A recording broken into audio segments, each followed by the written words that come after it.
And we should be live. Hi, everyone. This is another episode of the Talking with series 206 or 207, 206. So today I have a person who I didn't met before, but I'm here because I saw that he's doing an amazing job on YouTube. We're also starting to interact on Twitter. So when you start being a bit active on Twitter, we just want to do these sort of things. Also, I want to be focused on YouTube next year. So the best solution is to invite other YouTubers here. Hey everyone. So Luis Menelaws from Canada. Please introduce yourself. Welcome. Yeah, thank you so much for having me on here. So my name is Lewis, and I make tech content on the internet. I make programming related content on my YouTube channel, Instagram, TikTok, etc. on Coding with Lewis, which you can find on YouTube, TikTok, Instagram, and across everywhere. We've reached roughly around 1 million people across all platforms, which is something that is really awesome. And yeah, we're almost at we're getting close to 500,000 people on YouTube, which is something that I am, you know, just so thankful for. And I just honestly, it's great. So that's my channel. Nice. So you did something because you don't get 500,000 subscribers on YouTube just by luck or by chance. So first of all, this is a live stream, so feel free to drop all your questions below. I have my questions because I want to know more about all the video content creation. Of course, he doesn't need a shout out, but check his YouTube channel. I'll drop a link soon.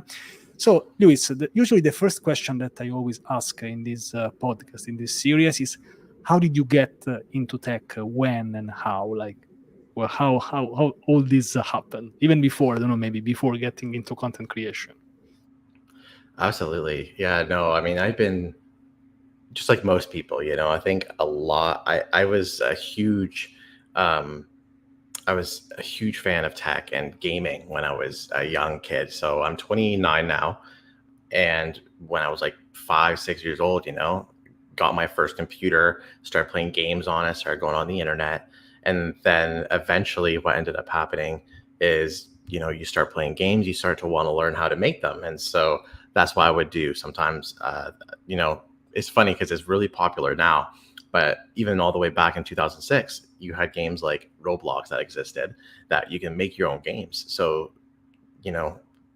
I think 12-year-old me was so interested in doing that. I was like, all right, let me go ahead and do that. That's where I got started, like really, really early. Eventually, I just kept building up my skills. I kept, taking classes in high school. Eventually, just went to my local college here, and then started a company with my two friends where we built web applications and software for like enterprise and large business. And then also my love for content and video development kind of happened at an early age too. And then as I grew up, it just kind of meshed into whatever you call this. Nice. Yes, you are young, but you already have, let's say, I think you are doing things in the proper way. So I don't know if probably you started just on YouTube or like before YouTube. I have a question. Like before YouTube, was you doing like something else? Like do you had a job in tech? Just to understand the context of how did you get like into becoming. Now I think you are a full-time content creator, right? Yes, correct. Yeah. So what before? So how did I get into tech? So yeah, it basically like after school, me and my friends just started our own business where we're like, okay, let's make software for companies and we can, provide a bunch of services. So at the time it was, we did like web development, we did videography, which someone else did. We did a bunch of different things. And eventually, like later on down in that business, we were like, all right, we need to make some software products because like I'm not using my skill set to the most it was. And so that's how we did it, is we just started offering these services to start building software, just, learning and taking it on. And then we grew and grew that business. And I mean, it happened so fast, like over the course of like 5 years, but that's kind of like how I got my professional experience within tech and working with like large projects and then working with, outside people to get this understanding of tech. Nice, nice, nice. So okay, now I'm getting some context. Okay, nice. Luis, I have a question. By the way, if you are in the chat, you will get some memberships because I'm giving away some memberships for Christmas. The first video on YouTube, do you remember it and how was it? Sorry, repeat that question again. Yes. So the how was your first video on YouTube? Remember? Oh, my first video. I mean, it's funny because like they're always bad. They're always really bad. If you go to my channel now, so this is, back in, I think the first video I made was like me responding to a comment on an Arduino about on a video about the Arduino. So I was learning how to work with the microcontrollers, and I saw a comment on like how to like solve a certain problem. And so I tried showing my solution. And so I just posted it up on YouTube, and that's where I got started. So that was my first video. It was not good whatsoever, but it wasn't meant to be. And then my second one was more, I think, like a React style video where like it was like turning your I think it's like your promise based React code into like an async await syntax. I kind of forget. It's been so long now, but that was kind of my first videos on YouTube, and they sucked. They were so bad, but people still liked them, and that's kind of the important part about it. Nice. And I don't know if you know that Arduino is an Italian project, so I hope that this brought you some luck. I also have an Arduino, of course. So Oh yeah, yes, I yes. bring my Arduino back home today. I was at the office actually. I'm gonna be bringing it home, Raspberry Don't, Pi, everything. don't mention it because we are getting close to the Christmas holidays. I can pass literally 10 days of holidays just hacking on this Arduino. So I don't know if it's good or not for my mental Yeah. because it's actually pretty interesting. Nice, nice. So let's try this question. I don't know if this is something that you were doing in the past or maybe even now. So how did you find clients to make software for? Maybe I don't know if it's related to the past, but maybe let's try to help Aldrin. Yeah, absolutely. So, one of my business partners was more so primarily there in terms of sales. So that's kind of the important. Uh, that's under. So I'm just going to paraphrase what I know, but a lot of it is like networking and getting to understand the people. Sometimes, if you are in a position where you're not able to kind of like, you know, give you don't have as much experience, you don't have a portfolio, you will have to find ways to leverage you taking on risk more yourself. So maybe you have to lower your prices, maybe you have to offer more than like your competitors. Like there's a lot of these kinds of aspects to it.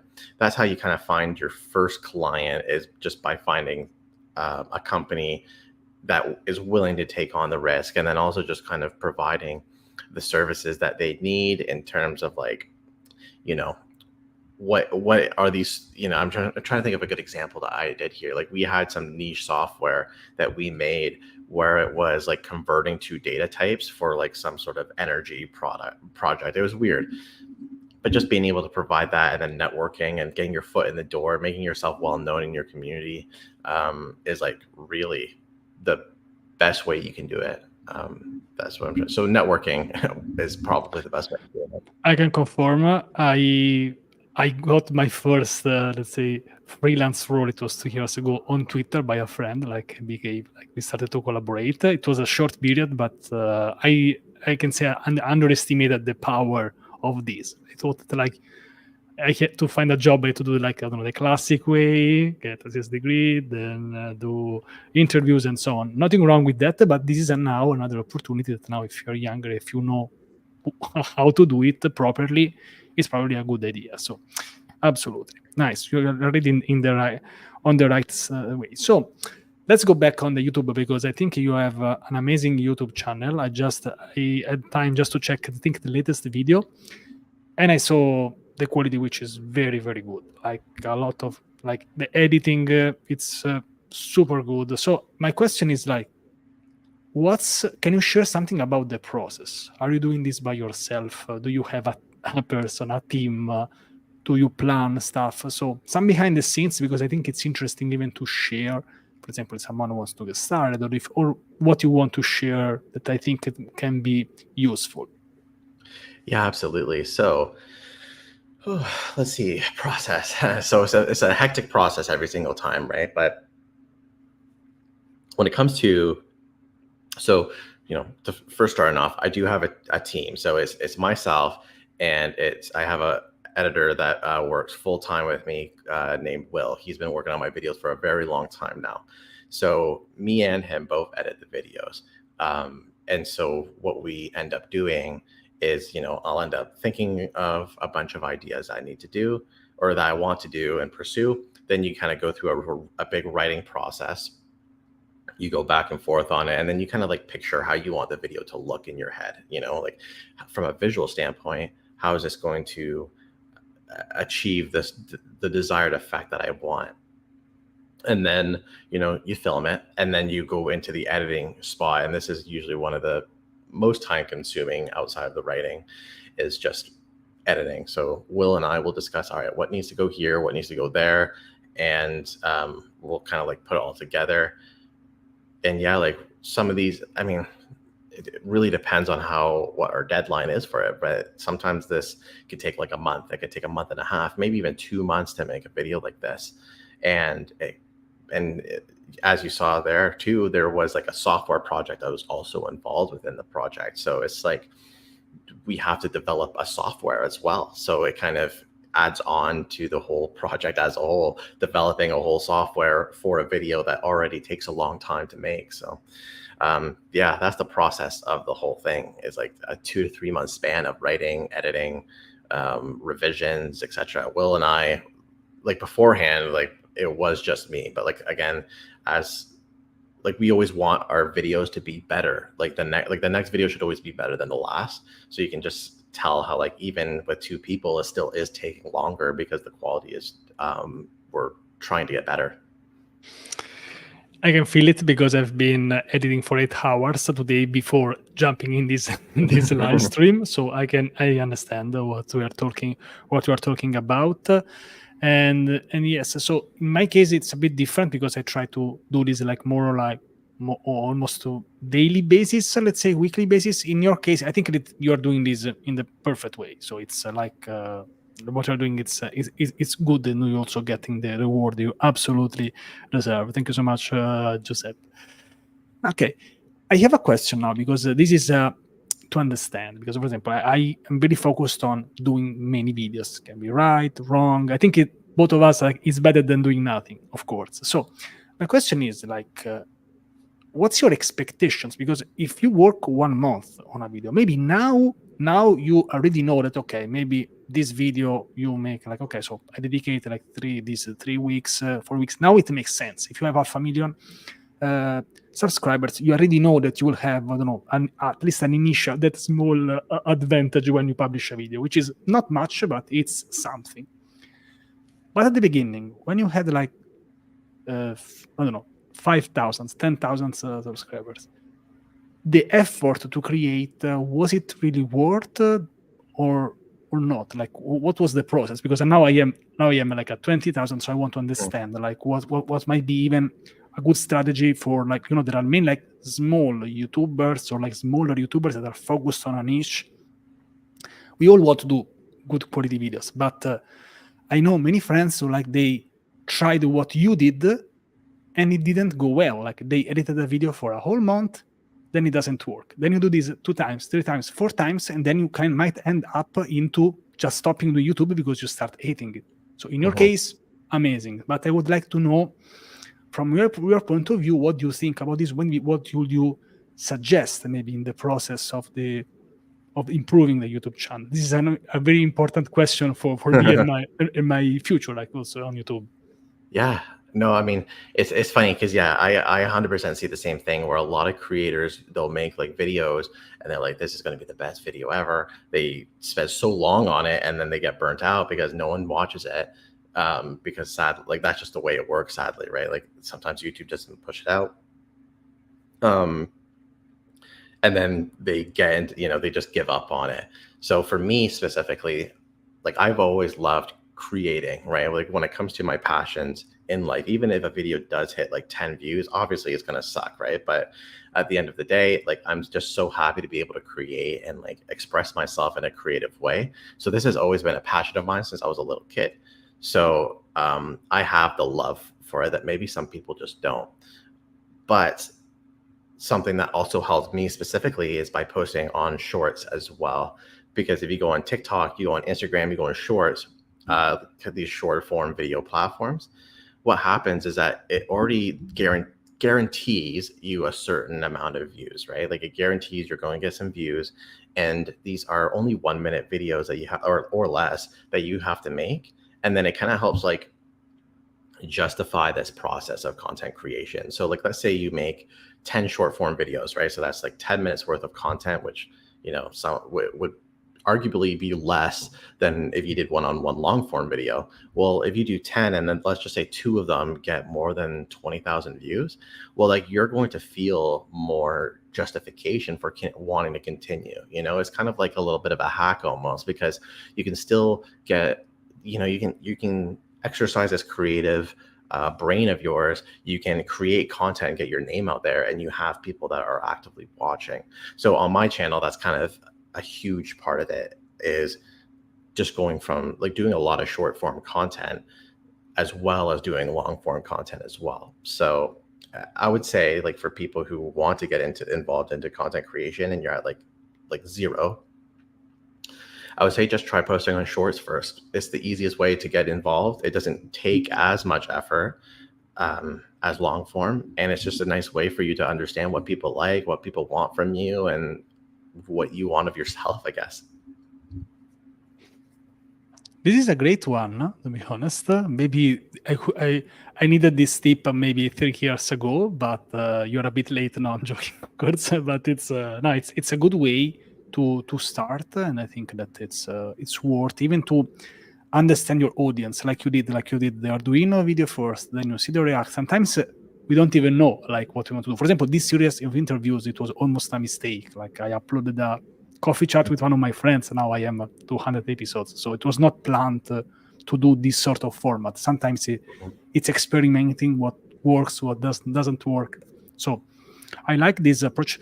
I think, yes, you can do shorts even with a few subscribers, I think. So I don't know how many you need, but I think you can do Yeah, this it's even at the zero. You can beginning. start with 0 subscribers. You can just go right away. And like it's even to a point, and like, you know, it's funny because a lot of people kind of look at my channel specifically and they think like, oh, this is like this crazy editing, this is absolutely insane, right? But if you go on my TikTok channel, like go all the way to the bottom, it's literally just me on my cell phone, like talking to the camera and then pointing the camera to my monitor, showing like what's on the screen. Like it's literally as easy as that, versus like, I know I kind of have this like insane production quality now, but that was over time. You know, people were still enjoying watching even with just the camera to the screen.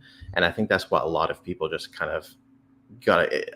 And I was guilty of this too, because at the time I was like, oh, my videos are nowhere near as good as X, they're nowhere near as good as Y. And so a part of me would think like, what's even the point of doing it? But you just end up getting there. It's not about, it's like, you know, my editing is like, I would say, is a huge part of my channel, but it definitely isn't the only thing. And for most people, that will also come true.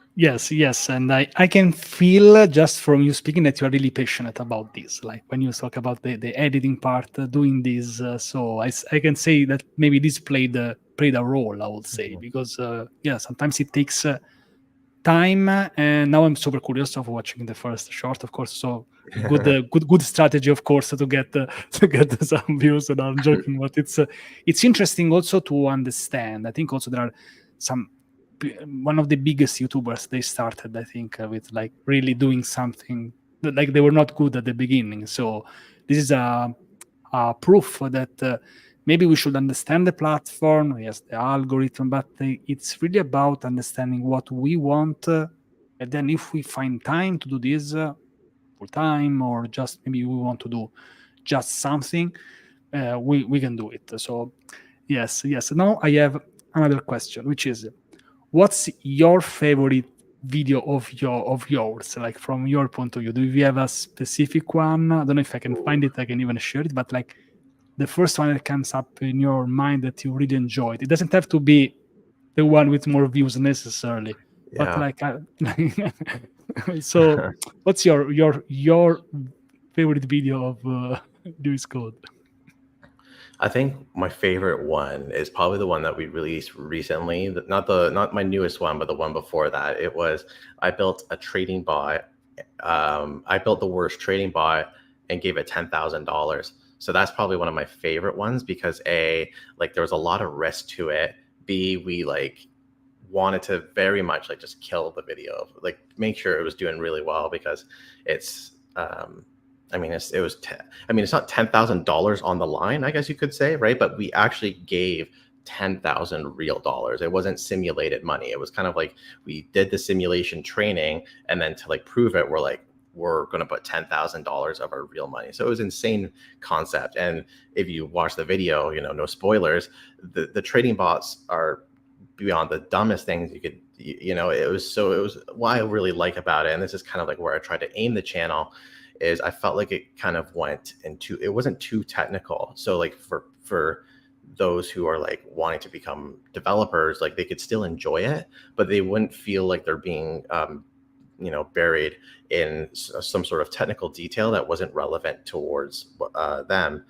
But then also it appealed to a larger audience because they were just very much interested in seeing how something could be built in such a surface level way, as well as the results of what that project was. And I think that's where I kind of want to push my channel anyway. And I think this kind of like helped validate that idea because it did really, really well on my channel. And then the editing, the pacing, the creativity that we did to put into that video, as well as the amount of time and effort, it was crazy, but I'm glad it paid off. And I think that's one of my videos. Other one of my favorites. I mean, I know you said, counterintuitive here, two favorites, but we did a video documenting the Reddit API kind of fiasco that happened where Reddit, shut down their API services on this one developer. It was it was our longest video, 30 minutes. And we kind of just documented from beginning to end how it happened, the response. And I think just when I think of my videos, those are just two of my favorite ones. Okay, yes. In the meanwhile, I found both of them, so I linked both of them. So this one should be the one with the worst trading bot, and this one should be the one with about the Reddit. And yes, I can't put the audio now, but the video really looks amazing, and I can say it's a jaw dropping level, let's say, of quality. Oh, So thank you. yes. Thank you so much. Thank you. Nice. Yes. So I have, so if you have any question, of course you can drop them. I think we have one question here. I'm not sure about this. So did you face low views at the beginning, or did you just like started like you think you started in the best way since the beginning? And how did you face it? So like we briefly talked about my first two videos, right? But those were videos where I wasn't even a content creator at the time. I was just kind of like, yeah, I'll post these videos and see what's up. But beforehand, when I think about my, like, let's just say TikTok, Instagram, YouTube, wherever, I started posting on TikTok first. That's where I started. I did face low views. Sometimes I would get 100 views. Sometimes I would get less than 100 views on a short form video. So they're almost completely obscure. And so I would never get I wouldn't get any views whatsoever. But like, I think the important part to realize is that like that kind of like allows you to set a benchmark. So to go back to that question by Manish there, in your early days, how you face low views and the mindset, and so the mindset to have is just, you have a low barrier of entry. I guess you have, if you get 100 views, well, next time it's 150 views, and I think the significant advantages that you can have at that level as a content creator is you can create a much more bigger bond with the people that do stay, the people that do subscribe, the people that do all that, and also get to learn about what you like to do as a content creator. slash developer, as well as what your audience likes, is kind of like an easier way to build a community, because you like, when you go on a video, like even now, and the video has like less than 10,000 views, you can talk to the content creator, and you're almost guaranteed that they're going to see it, and that feels good as a commenter, because I can say like, hey, I love the video, and then they love it too because they're building an audience. So I think that mindset of just like, when you're a smaller content creator, you can reach a bigger audience, and you can make those deeper connections and learn who you are in the space. I think that's the mindset that you have to have. It didn't take me 3 months to get to where I'm at. I'm almost at 2 years now, pretty sure. So it's like, it takes a while. Yes, so we were talking about Danny before this last time. I don't know if Denny. is this Danny. We were saying good things, no worries. So is asking, if you both could start over in 2024, what would you focus on most? The top 3 things for YouTube, I mean, and please don't say shorts. Let's see here. I mean, if I have to figure out what worked and what didn't, I'm sorry, Denny, but shorts, yeah, I gotta say number one. I know he's probably just like face palming on the other side of the screen right here, right? He's probably like, seriously?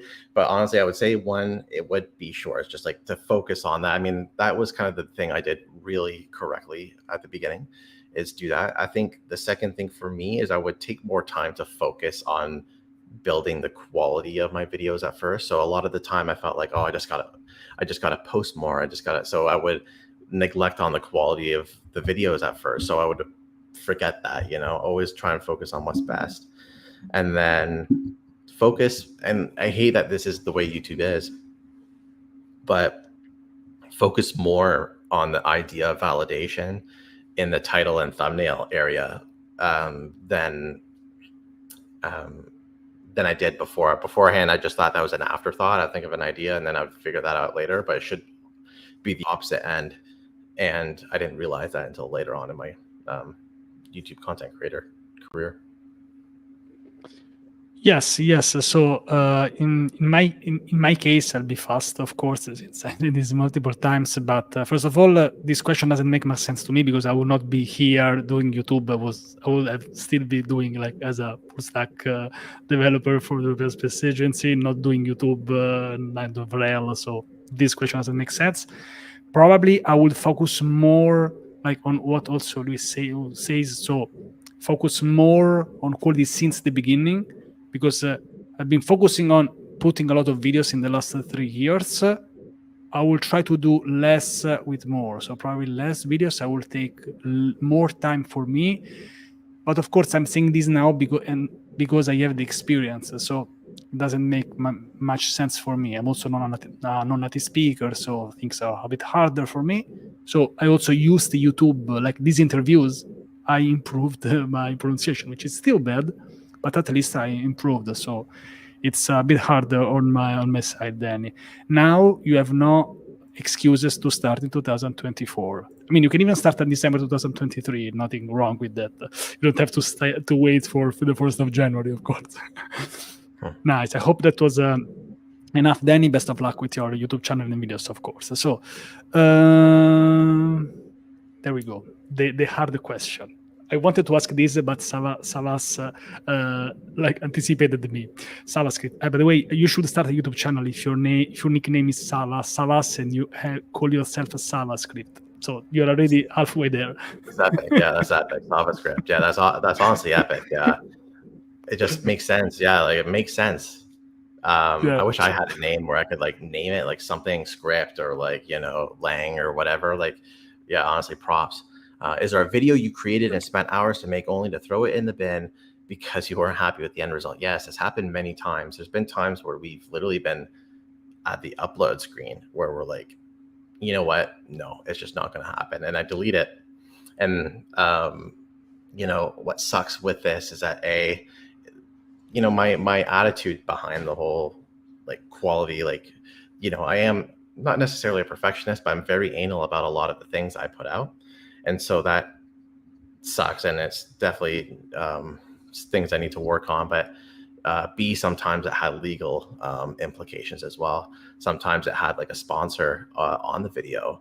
And when I say like, no, like it can't go out today, it's what ends up happening is that you get into trouble because you're at times contractual. But like to me, it's like the quality just has to be good. Like, you know what, that's the only thing I have here on YouTube is the trust of my audience to release a good video, at least on my terms. I'm sure they might have thought it was a good video, but for me, I just really want to make sure that I'm always releasing the best quality content. And so, yeah, sadly that has happened, and it shouldn't have happened. You know, you should have found it out way before. Like maybe it didn't turn out good in the editing process, maybe it didn't turn out good in the writing process, or even the idea validation.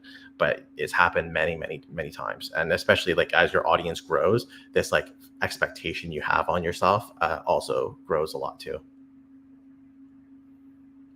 Love it. Love it. Yes. Question about by Manish by frequency of video. I think this is like asking for the frequency of like repetitions when you are in a gym. So there is not really an answer for this, but let's try. So frequency of videos would you suggest? Per day, 3 per week. For someone, he has 700 subscribers, good, and 100 average views Nice. per video. So, okay, it's Yeah. already started. Yeah. Yeah, absolutely. I mean, it just really depends on what your goal is, right? Like in this developer space, right? You have people like you have people like myself who make videos that take longer to make, and I think as well have a higher chance of reaching like a larger amount of views.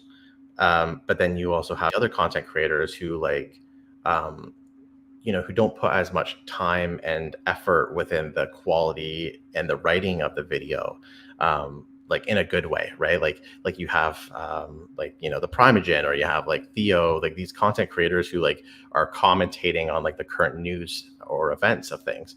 And they're able to release videos multiple times a week because they're just kind of like either ripping it from a live stream, whatever these ways are. Like these are great ways of making content because you can also just connect with your audience so much more. So it's not a matter of which one is right or wrong. They're just two completely different things. If you get burnt out making like a huge high quality video that takes you a month,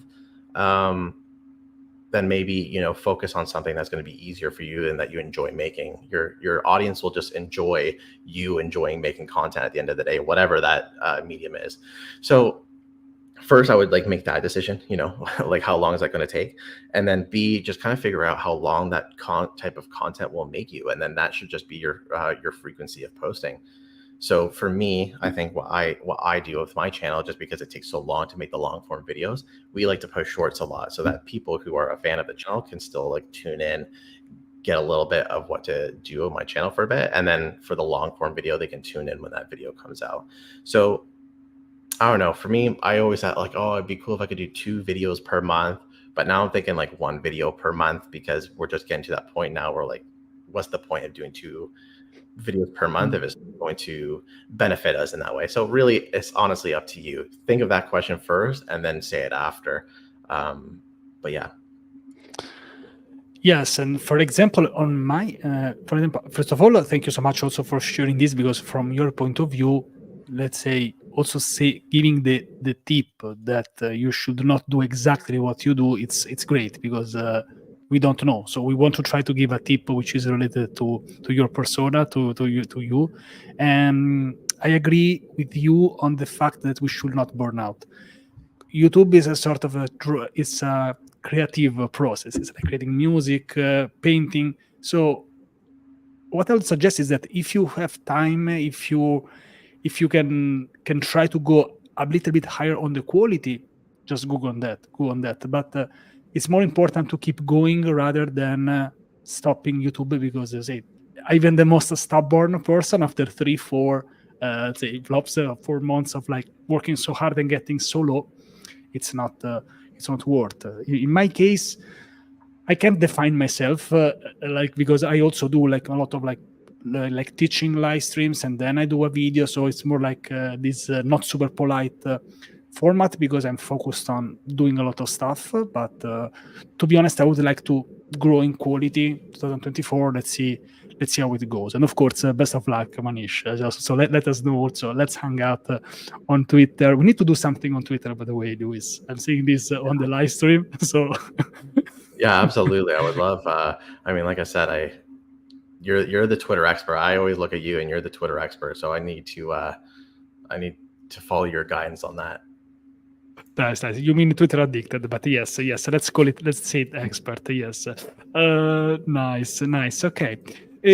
Yes. So, Luis, about like the things that you think are important for developers, because you did say the title it was content for developers. So, what do you think it's like the right way to create content for developers? And there are even different types of content. So what do you think is the right way to communicate with them through videos? Educational, funny, mix? Yeah, I mean, absolutely. I mean, it's tough because everyone's different. Just like, everyone in the world, developers have different ideas of what they do and do not like. I know some people who very much dislike my videos, and that's okay. I know some people who really do like my videos, and that's also okay. Like at the end of the day, just all different. For me, I've kind of like put myself into a spot where I was like, my videos aren't going to teach you necessarily how to code in JavaScript or in Rust or whatever. They're not going to teach you in this kind of way. My videos, I've always kind of been like, I want to like inspire people to either A, want to learn to code, or B, want to like build a project. So like if you are a developer, you are like, all right, I gotta build this myself, or kind of make you understand why you became a developer.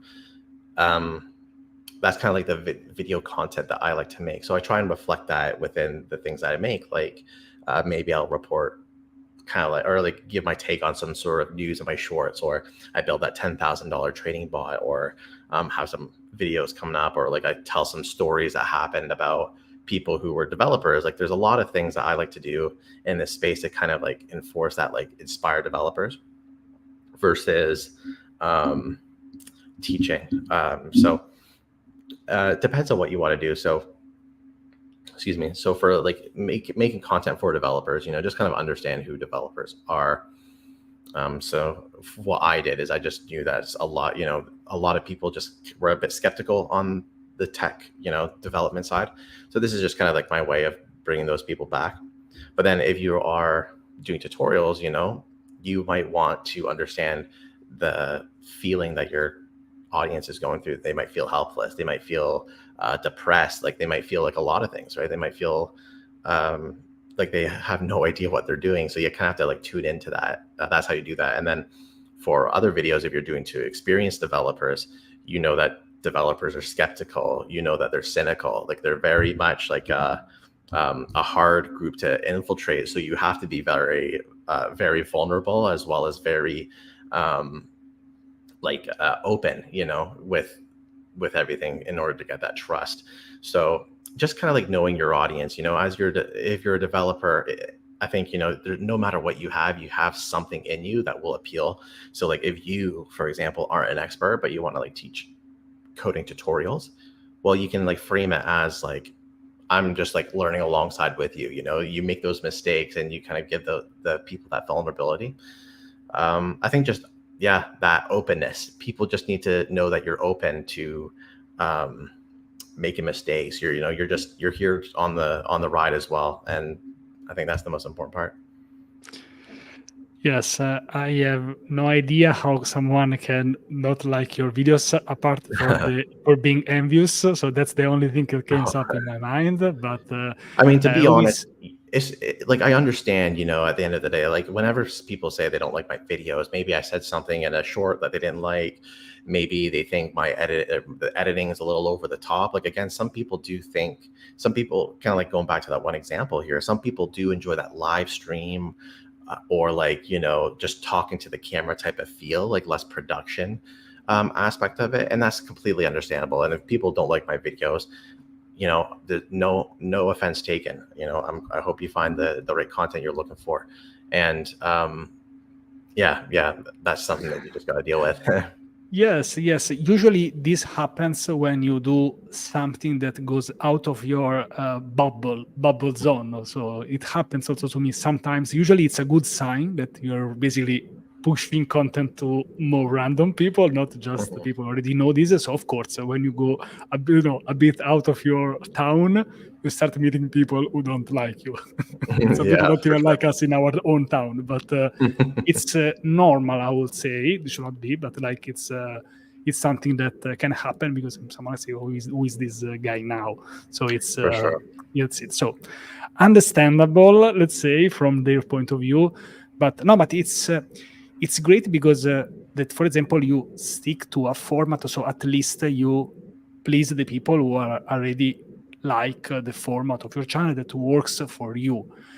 For example, when I don't know what to do exactly, usually doubling down of something that worked in the past worked for me. Like if you, I don't know if you also had this approach. I don't know. Sometimes we are inspired, sometimes we are not. We don't have an idea. Say, I don't know. The Reddit video went well. Let's try to do something similar. Did this happen sometimes, or you always try to find new ideas?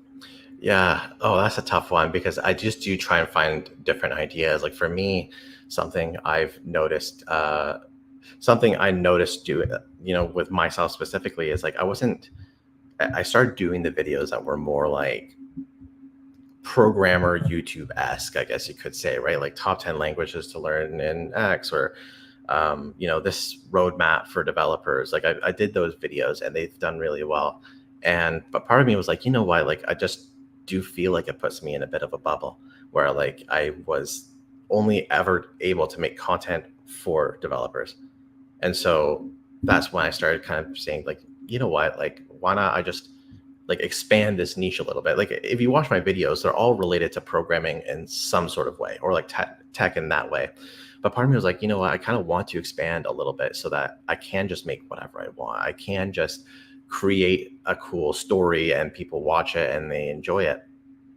And so for me, to answer your question, it was kind of like that, where I did just kind of expand. I was like, you know what, let's just try a new video, like let's just try doing the Reddit video. Let's try building something crazy. Let's try doing this. And I think just by putting, my thumb in multiple pies, I was able to expand on what I like as a content creator, but also give something that people weren't expecting. And I think people respect that.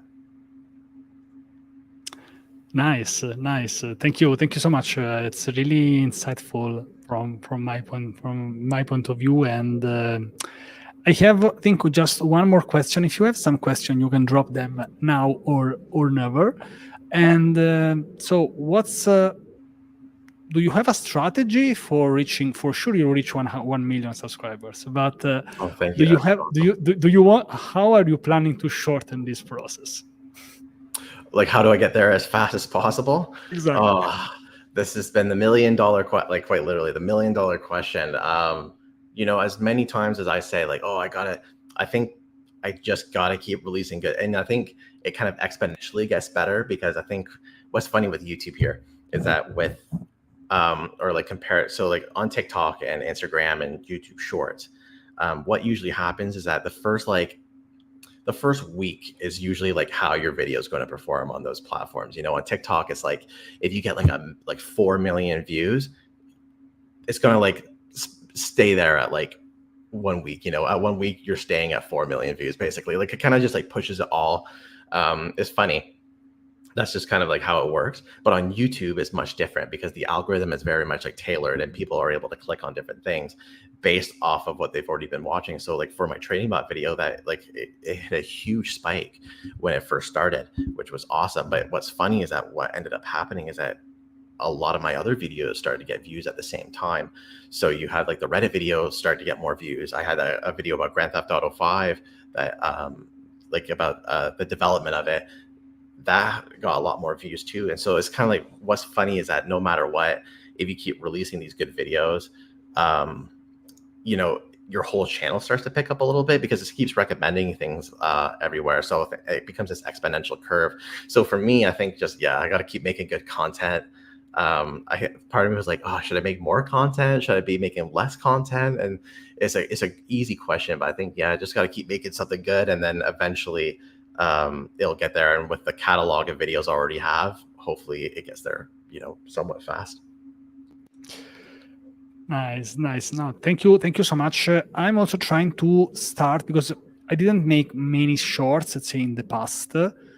I'm trying to push some of them even without like pushing every time on Twitter. Like if people want to watch them, they do it. So yeah, I have one question. Like, do you use the other platforms much, like to promote, I don't know, the YouTube channel, or you just post content on all the platforms and that's it? For example, I don't know, do you say, I don't know, LinkedIn if you have, I don't know, that you have a YouTube channel, or you prefer to just drop all the content and that's it? So you connect the platform or not?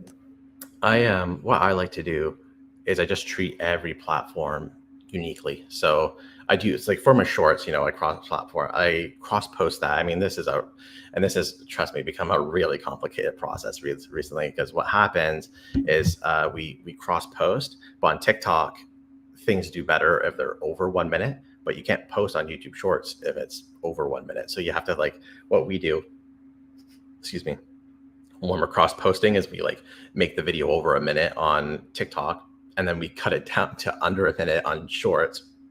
And sometimes, because it's a minute 30 on Instagram, if the video is over a minute 30, we create 3 different versions of the same shorts. It's nuts. But what I do is, yeah, I don't really do cross posting or like, I don't say like, hey, check out my video on YouTube or anything. Usually what I do is I just treat every single platform with like their unique edge cases. So like on TikTok, I'll post like my high quality editing videos, but then I'll also like have the video of like me holding the camera just to my face and talking to the camera like it's a normal TikTok video, because those videos perform really well too. People like that authentic kind of look. On Instagram, I'll post stories, I'll make regular posts. So like whenever you go there, you're not feeling like I'm just following him on TikTok or I'm just following him on YouTube. It's basically the same thing. It's every single place has its own kind of like little things you can do to it. And on YouTube, you obviously get the long form, you get the community post, you get all that. So that's kind of like how I deal. Like every single social media has its own kind of like, edge case. It has its own unique features. You just got to kind of use it to your advantage. Thank you. No, thank you. This was really great, and I think this is the best approach. Maybe it's I don't want to say easier, but like it's more doable for you because you're doing this now full time. So this is what I will do if it Absolutely. was full time. So this is basically it's more than a full time job. I think it's like doing 3 jobs, maybe one per platform. But For still, sure. it's very great. It's great for me because I'm working full time as a developer advocate, and then I do, let's say, it's not a hobby, but let's say I do this when I can. Let's say so, so in the weekends and the nights, the early morning. But Well, it's in your tough. case, It's in your case, 100% tough. yeah, in your case, you can plan it better, and so I'll keep these tips like very like in I the was just gonna future. This say, yeah. I was just gonna say, like, I mean, that's just what's funny, and like that's because, like, part of it, like, because I'm a full-time content creator now, this is the only thing I work on. Like, my job is just to make sure that the next video is the best, and there's a huge amount of privilege in me to be able to say that, because I can say like that's what I can do. While a lot of people have different incentive. Like, for example, it costs a lot of money to run a YouTube channel. Like, it's not a cheap thing. If it's not with your time that you're spending a lot on, it's your money to hire people. And so if, like, as soon as you feel like you're able to get somebody to edit your videos, like you're financially able to make that commitment, 100% do it, because it just takes so much off of your plate, and it removes that. Like, you just got to avoid burnout at all costs, because I've been burnt out in the past, but like, and I'm sure a lot of people who are watching have as well. But sometimes that burnout process could be months and months on end. And in the terms of YouTube, like, think about a creator that you've watched that hasn't posted in 4 to 5 months. You kind of think like, what's going on with them? Is everything okay? And like, it just is really tough. And that's why I think like just kind of like what you're saying, like it's really hard to, to be all these different things at once. Like because I'm seeing you on Twitter all the time. Like you are doing a lot of things at once. Like like you started like a fitness journey too just recently, right? It's more complicated than this. Before stepping into tech, I've been a volleyball coach for 20 years, so I have Oh, nice. sports in my veins, I will say. I don't exercise as much as I wish, but let's say usually, sometimes on Twitter, I post me like running, walking. I always advocate for this, but I don't have a fitness course. No worries. Don't want to get money this, but it's just what I like to do, and Yeah. it was before before, let's say, learning JavaScript. So basically, JavaScript ruined my six pack, basically. But that's Yeah. that's the thing. Like I'm trying to get back, maybe if I find time.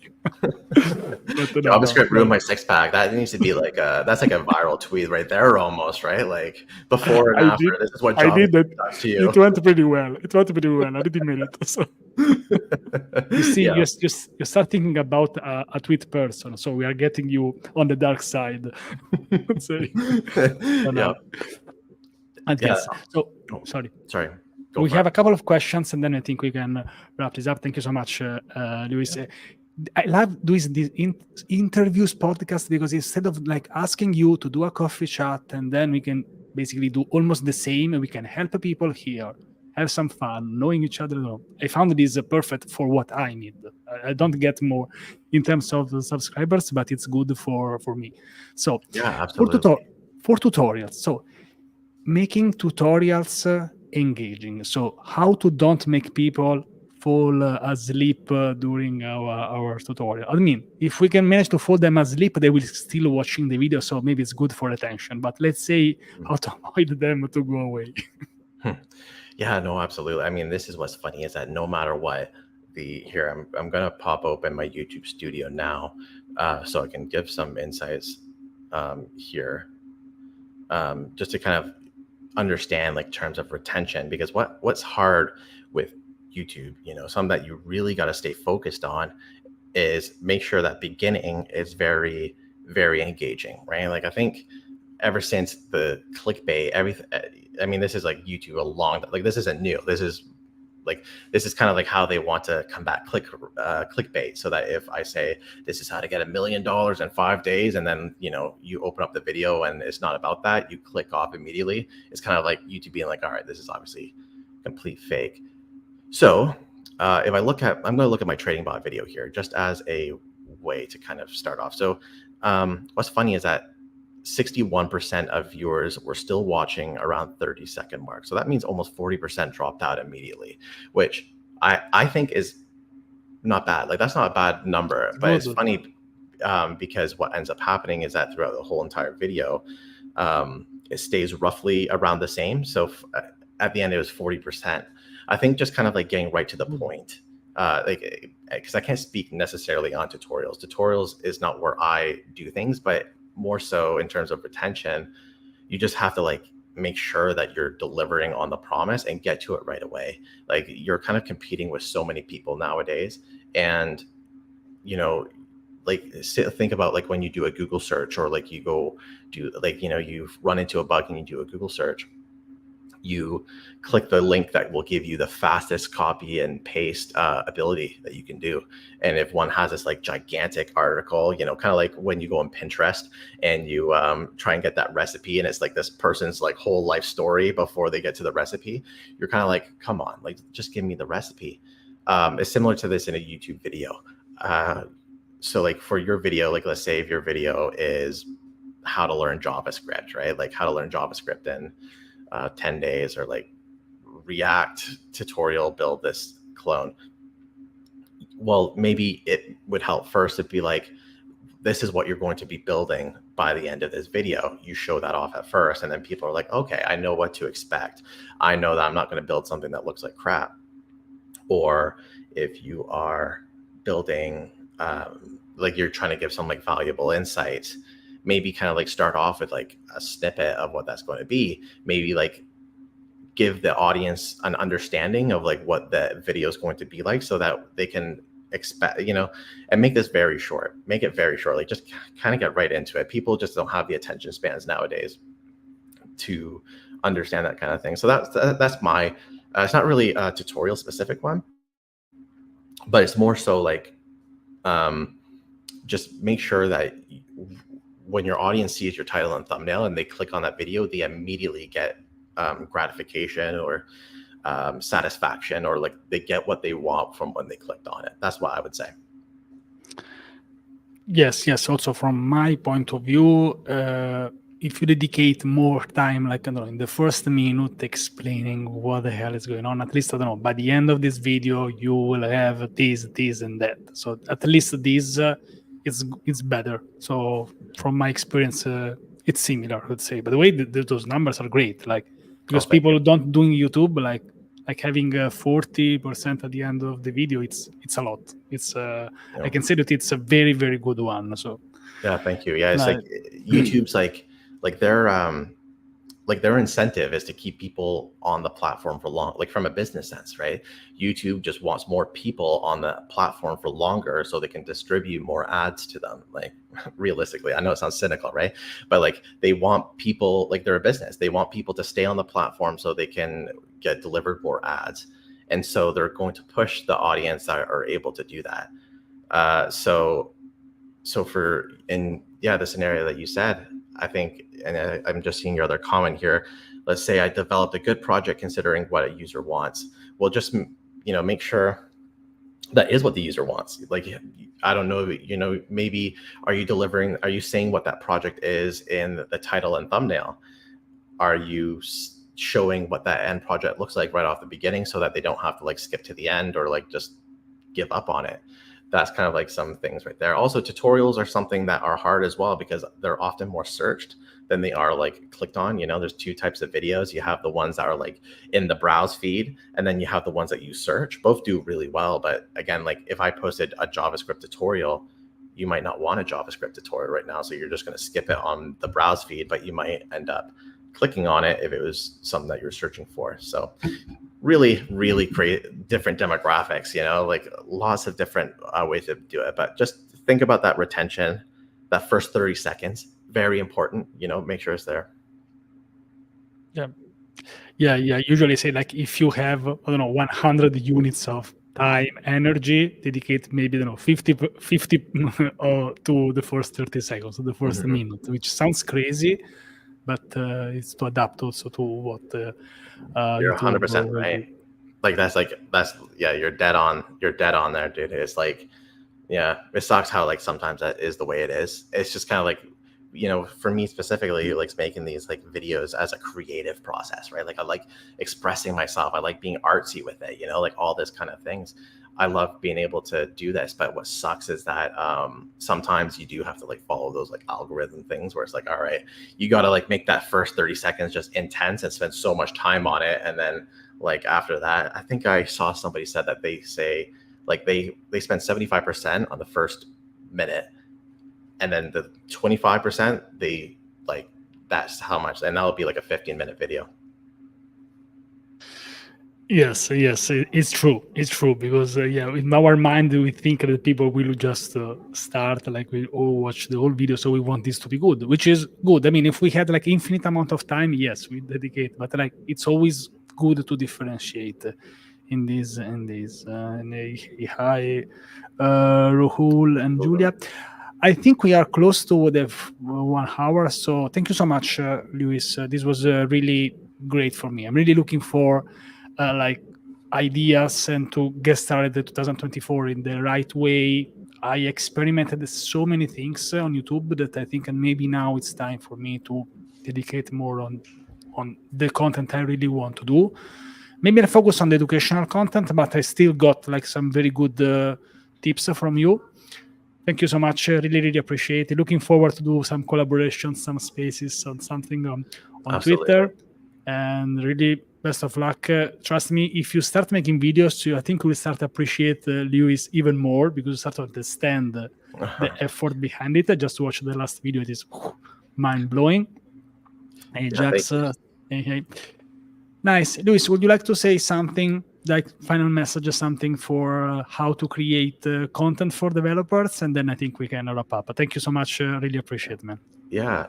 I think just, at the end of the day, just do it because you like doing it. At the end of the day, like if you can focus on like, at first making one person say, oh, I really enjoyed that content, just for one person, like you're going to be so much happier on this journey versus like when you're looking at someone like me who has like worked at this for 2 years now, has been doing this for a while. Like you obviously see my videos, they do a good amount of views, they have like really good editing.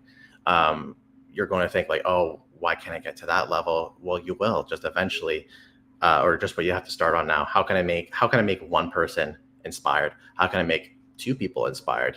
Just keep compounding this and then building out this huge amount of just building this out, and eventually you'll get there. And yeah.